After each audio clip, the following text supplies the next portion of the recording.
Estamos lançando hoje, depois de ser decidido pela liderança como um todo da igreja, qual será a temática do ano de 2025. E ano passado nós vivemos uma igreja no propósito de servir a Deus, de andar com Deus, e este ano uma igreja semelhante a Jesus. É o nosso tema 2025. Está aí no boletim, Diane já colocou, e nós temos esse desafio de trabalharmos a semelhança de Cristo em nós, de sermos de fato homens e mulheres mais parecidos, mais semelhantes a Cristo Jesus, o nosso Senhor. E nesse desafio grandioso, extraordinário, nós precisamos entender o que significa ser semelhante a Cristo.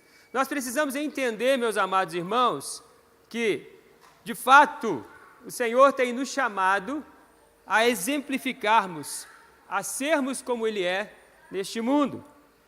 E é interessante você notar que, quando nós pensamos em exemplos, você vai pensar justamente em pessoas que vão ser o exemplo para nós, vão pensar e assim serão exemplo para nós, vão falar e serão exemplo para nós, e vão agir. Naquilo que nós fazemos, nós vamos ser, de fato, exemplos para as pessoas. E aí Jesus, então, tem nos chamado, de fato, a sermos pessoas que vão impactar a nossa sociedade. O boletim fala um ministério cristocêntrico. A vida centrada em Cristo é uma abordagem que enfatiza o exemplo e os ensinamentos de Jesus Cristo como modelo supremo para a prática ministerial. E aí ele cita, na pastoral nós citamos aí diversos exemplos. E quando entendemos e olhamos para esta palavra que lemos de Filipenses, eu quero chamar a sua atenção, porque esse vai ser o foco nosso durante esse ano. O foco da nossa família será: tende em vós o mesmo sentimento que houve também em Cristo Jesus. Paulo escreveu essa carta, uma igreja que ele plantou na segunda viagem missionária que ele fez. Ele tem essa igreja como uma igreja parceira do ministério dele, em todos os aspectos, amiga, fiel, ofertou para o seu ministério. E ele chama essa igreja ao exemplo de Cristo, porque a problemática que eles estavam vivendo era justamente a disputa, o partidarismo. O capítulo começa com a questão do partidarismo. E aí, Paulo começa a falar, então, sobre sermos como Cristo é.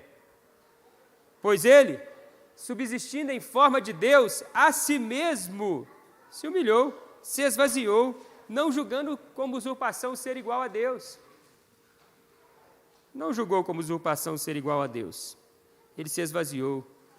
Ele se encheu da graça de Deus, mas sem mostrar de fato, sem buscar para si a glória nesse mundo. Ele buscou a glória de Deus, vivendo e servindo a Deus e cumprindo o chamado que Deus tem para ele. Olha só, meu irmão, como que Jesus é, como que Jesus pensa, como Jesus fala, como Jesus age. Nós precisamos pensar nisso e precisamos agir assim. E o foco, então, do tema da carta é humildade. Se aquele que tinha tudo para ser exaltado por si mesmo, não foi, ele foi exaltado por Deus, e antes ele a si mesmo se esvaziou, olha o que ele nos ensina, querido. Olha o exemplo de Cristo para todos nós. Meu irmão, minha irmã, preste atenção. Nós não podemos buscar a glória. Por isso, um dos tópicos importantes da reforma é só deu glória, só a Deus toda a glória. E é Ele quem vai nos exaltar, não somos nós mesmos. Nós não buscamos a glória nesse mundo, nós buscamos a glória de Deus. E Deus, a seu tempo, vai exaltar a todos nós, porque Ele faz assim, é do jeito que Ele quer, da forma como Ele quer. E Ele vai fazer para a glória do nome dEle mesmo.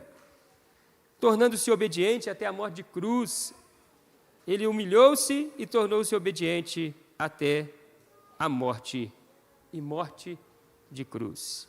Que Deus nos ajude, querido, que possamos como diz os temas aí, né? O serviço, o ensinamento, a doutrina, a oração, a intimidade com Deus, o cuidado pastoral, a missão, a empatia, a compaixão, a humildade, a obediência, sejam tópicos importantes para todos nós, para desempenharmos neste mundo, para a glória do nome do Senhor Jesus. Ah, querido, Deus tem algo muito especial para realizar através de nós, como igreja. E nós precisamos ser uma igreja cristocêntrica, Jesus no centro, de fato. Sermos semelhantes a Jesus.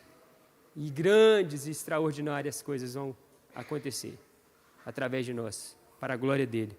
Ele vai nos exaltar, Ele vai fazer a obra, Ele vai nos encher, Ele vai nos capacitar, Ele vai nos dar sabedoria, vai nos dar unção do alto para a realização dos grandes milagres que Ele tem para realizar nesse mundo.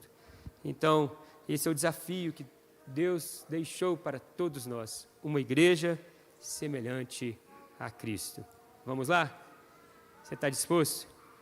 Em 2025 e para o resto das nossas vidas, sejamos mais parecidos com Cristo. Ele foi traído, ele foi humilhado, ele foi ultrajado, tudo ele passou, querido. Ele suportou tudo, porque ele suportou com a graça de Deus, com o favor de Deus, para a glória de Deus. Feche seus olhos, vamos orar nesse momento. Peça a Deus que te dê uma nova história em Cristo. O exemplo de Cristo precisa ser seguido por todos nós. Peça a Deus que você siga de fato e viva de fato para a glória do nome do Senhor Jesus. Aleluia, Deus. Ah, Senhor Deus, em nome de Jesus Cristo, oh Deus, aqui estamos nós, o teu povo, desejosos, Pai, para servir ao Senhor de todo o coração e realizar as tuas obras nessa terra, Pai. Vem sobre nós, ó Deus, em nome de Jesus Cristo, ó Deus, e capacite-nos, ó Deus, para realizarmos a tua grande obra nesse mundo. Ah, Deus, nós não somos nada sem o Senhor, Pai. Quem nós somos, o que faremos, mas no Senhor, grandes coisas faremos, porque Deus, é o Senhor quem age por nós. Ah, Senhor Deus, como o próprio Paulo falando à igreja de Coríntios e de Romanos, nos ensinam que os estoicos falavam sobre a respiração, o ser, e tudo isso nós somos é por causa do Senhor, Pai. Respiramos, existimos, nos movemos, para a glória do Senhor Jesus. Vem, Senhor, sobre nós, encha-nos e capacita-nos para vivermos o novo do Senhor, a glória e o mover do Senhor neste mundo. Assim nós oramos, ó Pai, porque queremos de fato amar como o Senhor amou. O foco é esse, amar como o Senhor amou, Pai. Em nome de Jesus, ajude-nos para a honra e glória do Teu nome, nós oramos. Amém e amém. Que Deus te abençoe.